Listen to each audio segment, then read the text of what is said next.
Warahmatullahi wabarakatuh. Perkenalkan, nama saya Putri Rahmadani. Terima kasih sebelumnya kepada Kakanda Ade dan juga teman-teman seperjuangan saya sesama Imawan dan Imawati atas waktu yang sudah diberikan. Pada video ini saya akan menjelaskan sedikit materi yang sudah kita pelajari selama masa Darul Arqam dasar kemarin. Nah, materi yang pertama yaitu filsafat logika berkemajuan Islam. Filsafat itu apa sih? Filsafat itu berasal dari dua kata dalam bahasa Yunani, yaitu philos dan juga sophos. Philos yang berarti cinta atau kebenaran, dan juga sophos yang berarti ilmu atau pengetahuan.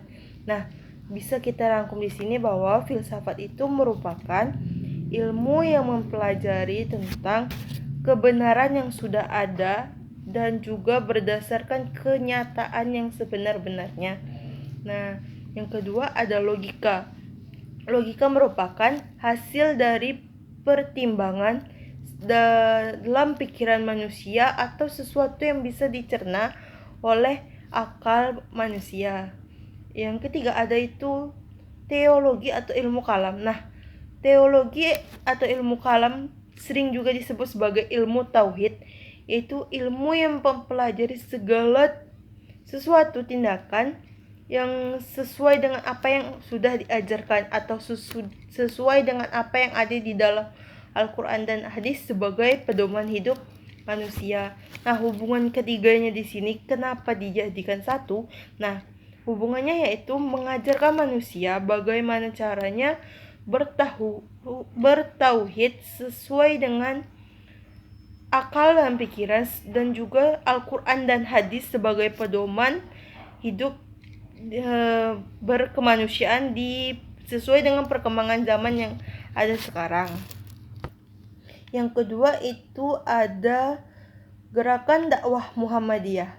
Muhammadiyah merupakan organisasi Islam. Nah, banyak sekali orang yang salah mengartikan bahwa Muhammadiyah itu adalah aliran ataupun agama. Bukan. Muhammadiyah itu merupakan suatu gerakan keagamaan, suatu yang ditafsirkan bahwa mereka merupakan para pengikut Nabi Muhammad Shallallahu Alaihi Wasallam. Karena itu namanya Muhammadiyah, yaitu pengikut Nabi Muhammad. Nah, Muhammadiyah sendiri itu berdiri pada tanggal 18 November 1912 atau 8 Zulhijjah 1930 Hijriah, yang tujuannya untuk menyebarkan ajaran keagamaan yang diajarkan Nabi Muhammad dan berperan dalam bidang pendidikan serta sosial kemasyarakatan. Muhammadiyah sendiri didirikan oleh Ayahanda Kiai Haji Ahmad Dahlan, atau juga sebelum beliau naik haji dikenal dengan nama Muhammad Darwis, yang mana beliau memutuskan untuk mendirikan Muhammadiyah agar penyimpangan-penyimpangan yang terjadi pada saat itu di daerahnya agar terluruskan, bahwa mana mereka mengaitkan ajaran agama Islam dengan ilmu-ilmu tahayul ataupun ilmu-ilmu tasyrik, yang mana itu tidak sesuai dengan apa yang sudah diajarkan oleh agama Islam itu sendiri. Nah, karena agama itu merupakan kedudukan sebagai sistem yang mengatur kehidupan manusia dalam segala aspek. Yang ketiga yaitu ideologi IMM. IMM merupakan suatu organisasi mahasiswa Islam sekaligus organisasi otonom Muhammadiyah yang bergerak pada bidang keagamaan, kemasyarakatan, dan kemahasiswaan. Nah, IMM ini berdiri di Yogyakarta pada 14 Maret 1964 atau 29 Syawal 1384 Hijriah. Nah, IMM ini didirikan oleh Ayahanda Muhammad Jesman Al-Kindi, Ayahanda Sudibyo Markus, Ayahanda Suryat Saleh, dan Ibunda Elida Jasman. Nah, IMM ini memiliki tiga kompetensi dasar, yaitu religius, intelektual, dan humanitas. Religius itu keagamaan, intelektual itu pendidikan atau ilmu intelektual, dan humanitas itu kemasyarakatan. Sesuai dengan trilogi IMM tadi, yaitu keagamaan, kemahasiswaan, dan juga kemasyarakatan. Semua yang pada IMM yaitu anggun dalam moral, unggul dalam intelektual, fastabiqul khairat yaitu abdi perjuangan. Yang ketiga yaitu materi tentang kepemimpinan. Seorang itu sudah memiliki jiwa pemimpin tersendiri di dalam dirinya. Nah, pemimpin itu apa? Pemimpin itu adalah orang yang mampu mengajak, merangkul, dan juga mengatur orang lain dengan kemampuan, pengetahuan, serta kebijaksanaan yang dia miliki. Nah, setiap kita itu adalah pemimpin dalam hidup kita sendiri. Kita yang memimpin dan membimbing diri kita untuk ke sesuatu yang benar ataupun bisa ke sesuatu yang salah. Nah, di setiap organisasi itu memerlukan seorang pemimpin. Pemimpin itu bagaimana sih sifat seorang pemimpin yang baik dalam suatu organisasi? Yang pertama, pemimpin itu harus bisa bekerja sama dengan para anggota-anggotanya atau sesama rekan-rekannya. Karena apa? Kita harus saling mengayomi, harus saling bekerja sama. Karena kita dalam suatu organisasi itu suatu organisasi yang besar gitu, ataupun organisasi yang kecil juga tidak memungkinkan hal tersebut. Nah, yang kedua itu cerdas. Pemimpin itu harus lebih cerdas dibandingkan yang lain. Harus bisa berpikir, mengolah otak bagaimana caranya kita bisa mengembangkan ide-ide yang selalu aktif, interaktif, dan kreatif dalam suatu kegiatan-kegiatan kedepannya dalam suatu organisasi. Yang ketiga itu berkarisma. Seorang pemimpin harus memiliki karisma atau wujud penglihatannya sebagai seorang pemimpin, berwibawa, memiliki seperti karisma pemimpin pada umumnya. Nah, juga pemimpin harus memiliki kelebihan tersendiri yang belum tentu dimiliki oleh orang lain. Bisa seperti gaya berbicara atau juga rasa demokrasi yang tinggi dalam kehidupannya sehari-hari, atau cara dia merangkul teman-temannya itu bagaimana, itu harus dimiliki oleh kita atau oleh para calon-calon pemimpin. Nah, yang keempat, kesetaraan gender. Ada dua kata kunci di sini, yaitu setara dan gender. Saya merangkum bahwa kesetaraan gender itu merupakan kesamaan posisi, kesamaan hak yang bisa dimiliki oleh kedua gender, yaitu laki-laki ataupun perempuan. Jenis kelamin ya, teman-teman. Bisa kita berposisi. Kenapa laki-laki bisa menjadi polisi? Kenapa perempuan tidak? Nah, kenapa perempuan bisa mengerjakan pekerjaan rumah seperti memasak? Kenapa laki-laki tidak? Nah, padahal kita ini sama, setara sebagai manusia. Kenapa semuanya harus berbeda? Nah, di sini kesetaraan gender, posisi perempuan dan laki-laki itu di sini sama. Sama-sama memiliki hak yang sama, memiliki tanggung jawab yang sama, memiliki kewajiban yang sama bagi orang lain dalam berkehidupan, berorganisasi, bermasyarakat, dan bersosial. Nah, yang kelima itu ada teknik sidang. Nah, pada teknik sidang kemarin di Darul Alkom Dasar kita itu melaksanakan simulasi sidang langsung ya teman-teman. Kita melaksanakan praktek langsung di lapangan ya, setiap kelompok itu melaksanakan sidang. Nah, banyak sekali kejadian-kejadian yang baru pertama kali saya temukan di sebuah sidang. Seperti Seorang pimpinan sidang itu harus tegas dalam mengambil keputusan dan cakap dalam berbicara, cepat mengambil respon dari apa yang sudah disampaikan oleh para pengisi sidang atau beraudiens yang ada di sidang tersebut. Nah, banyak sekali kejadian seperti kejadian yang audiensnya marah karena pimpinan sidangnya terlalu lemah lembut, atau juga pimpinan sidangnya yang terlalu banyak berpikir dalam mengambil keputusan, tidak kompeten dalam mengambil keputusan. Nah, bisa kita ambil banyak sekali hikmah atau hidayah yang bisa kita ambil di sana, bahwa pemimpin itu juga harus tegas dalam mengambil keputusan, teman-teman. Dan juga pemimpin itu harus tahu, harus paham dengan apa yang akan dibahas pada sidang tersebut. Dan jangan takut diatur oleh para audiens. Dan juga satu yang saya pelajarin di sini, bahwa pimpinan sidang harus selalu melindungi palu sidang, karena jika palu sidang sudah diambil, pimpinan sidang tidak akan bisa lagi mengetok atau menjadikan dirinya sebagai pimpinan karena sudah tidak punya kekuasaan, yaitu palunya. Yang keenam, menyampaikan pendapat di muka umum atau aksi. Kita juga sudah melakukan kemarin itu, bagaimana menyampaikan aksi, bagaimana kita menyampaikan pendapat kita di muka umum dengan demokrasi.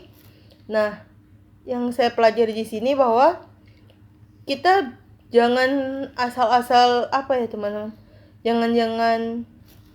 Jangan asal orang demo kita demo, bukan. Kita harus tahu dulu pokok permasalahan dalam suatu masalah tersebut, bahkan harus mencari dari berbagai sumber yang ada. Jangan mengambil dalam satu sumber dan mengambil kesimpulan begitu saja dan melakukan aksi yang apalagi anarkis. Tidak boleh anarkis, karena kita menyampaikan pendapat kita di muka umum itu untuk dihargai, untuk didengarkan oleh pemerintah, dan untuk diambil tindakan oleh mereka. Nah, dalam melaksanakan aksi itu kita dianjurkan untuk mengabari pihak yang berwajib itu minimal 3 hari sebelum kita melaksanakan aksi, atau seminggu yang paling selama-lamanya, teman-teman, agar aksi kita nantinya berjalan dengan lancar dan juga tidak ada kesalahpahaman antara pihak berwajib dan dengan kita mahasiswa dalam menyampaikan pendapat atau aksi serta demokrasi. Yang ketujuh itu ada mahasiswa dan pendidikan. Mahasiswa, pendidikan di Indonesia ini atau di Kabupaten Bungo lah, pada lingkup kecilnya itu tidak akan terjadi pendidikan tanpa siswa, tanpa mahasiswa atau murid. Siapa yang mau diajarkan oleh gurunya? Tidak ada ya, teman-teman. Nah, mahasiswa itu merupakan peranan penting dalam suatu sistem pendidikan, karena mahasiswa itu sudah berada pada jenjang yang lebih tinggi. Mahasiswa sudah berada pada jenjang di mana mereka bisa memahami dirinya, memahami pengetahuan, atau juga bisa menyalurkan pengetahuan yang mereka miliki ke dalam dunia masyarakat. Karena itu diadakan seperti KKN dan juga praktek kerja lapangan seperti misalnya kita di kampus. Nah, itu merupakan salah satu abdi kita kepada masyarakat atas ilmu yang sudah kita dapat, ilmu yang sudah kita pelajari. Karena pendidikan itu merupakan kunci terbentuknya fondasi dasar negara yang baik, teman-teman. Jika pendidikan seseorang itu rendah atau mereka kurang berpendidikan, sudah kacau, hancur, atau fondasinya juga tidak bisa berdiri kokoh. Yang kedelapan ada teknik lobby. Teknik lobby sudah diajarkan kepada kita yang kita pada saat itu panas-panasan di luar.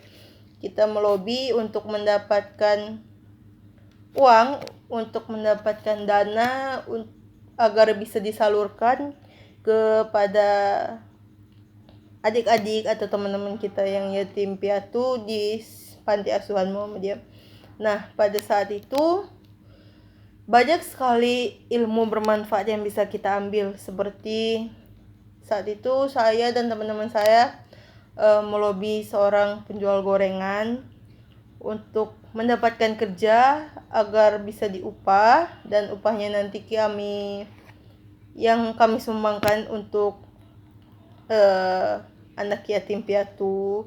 Dan juga kami bekerja di rumah makan, mencuci piring, kami membungkus-bungkus makanan untuk teman-teman.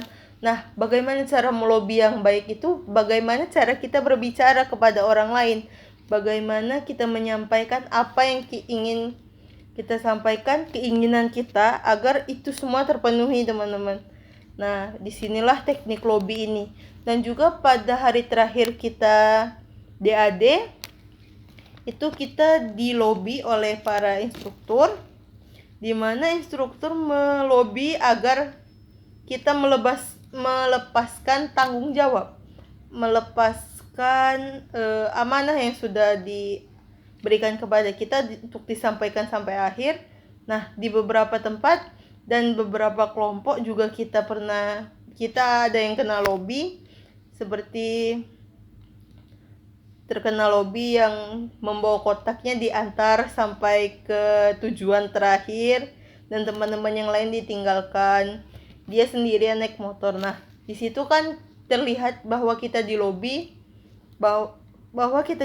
dan juga kita di situ meninggalkan rekan satu tim demi menyampaikan amanah tersebut. Padahal kita diminta untuk menyampaikan amanah tersebut bersama dengan teman-teman satu tim kita, baik itu dalam keadaan senang, susah, maupun dalam keadaan apapun. Nah, disitulah banyak sekali pembelajaran dari teknik lobby yang saya dapat. Yang ke-9, gerakan mahasiswa. Gerakan mahasiswa seperti apa di sini? Gerakan mahasiswa untuk membangkitkan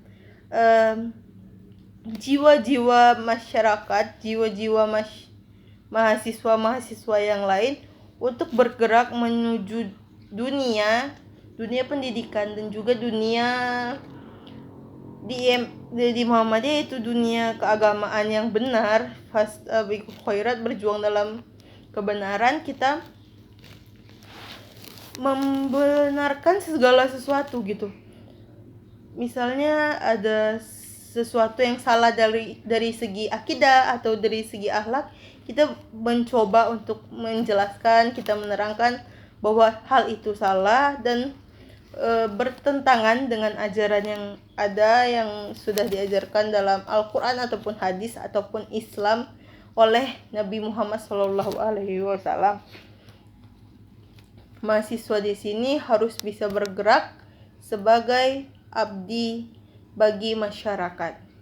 Nomor 10 yaitu ada retorika, atau bagaimana cara kita, gaya berbahasa kita, cara berbicara untuk mengajak, merayu, serta membujuk orang lain agar bisa mengikuti apa yang kita sampaikan, apa yang kita tuangkan, agar mereka itu merasa tertarik untuk ikut atau bergabung dalam suatu, baik itu suatu kegiatan atau suatu organisasi, yang mana nantinya mereka akan menjadi seorang kader-kader yang baik, atau juga mengajak atau merangkul orang lain lagi nantinya untuk bergabung dalam suatu organisasi tersebut atau suatu kegiatan tersebut.